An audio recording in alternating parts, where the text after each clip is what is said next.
Andy and I were getting burnt out of our corporate jobs down in the Detroit area. Wanted to do something where we could plant, manufacture, bring to retail, going on anniversary trips for years and to wine country. And one of those trips we thought, what a dream if we could do this for a living. And that's how it started over 10 years ago. Hi, I'm Tracie Roush. I'm Andy Roush. And I'm their daughter, Natalie Roush. And we started a vineyard and winery called Petoskey Farms here in Petoskey, Michigan. We started with 6 wines. Now we have over 20 wines. We also have hard cider and sparkling wine. We now have a lavender farm. We added a wood-fired pizza oven. We added a coffee house when Natalie, our daughter, graduated college a few years ago. When I was in college, I went to Spring Arbor University. I studied business administration and marketing. At the time, we lived in the business, and so half of it was the winery, half of it was our residence space. And it was time for my parents to move out, so I thought, what could we add to incorporate that space? And I had a passion for coffee. I worked at my school's coffee shop, and I also took a trip to Costa Rica on a short-term study abroad where I got to learn about the coffee industry from an agriculture standpoint. You know, sometimes you just need to pick me up midday if you're going wine tasting.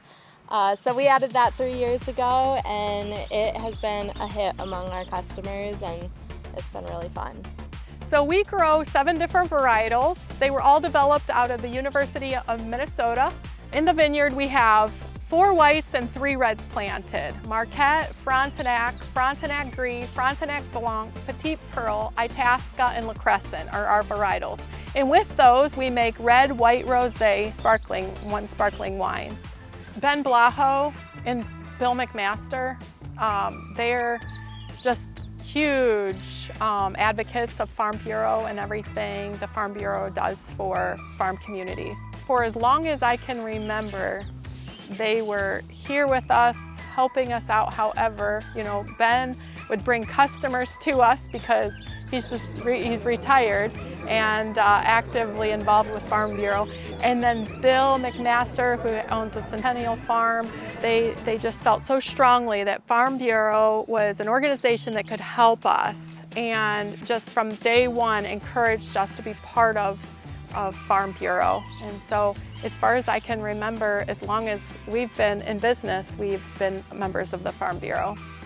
I love being a member of an organization that, you know, we're busy every day scrambling to just try to figure out how to run a farm, how to make a living, and then, but to have someone that's an advocate for farmers, you know, education of consumers, but also, you know, with our elected officials, just, you know, bringing farm issues that we just don't have time because we're just every day scrambling to keep up with the vines that are growing and all the things that need to be done.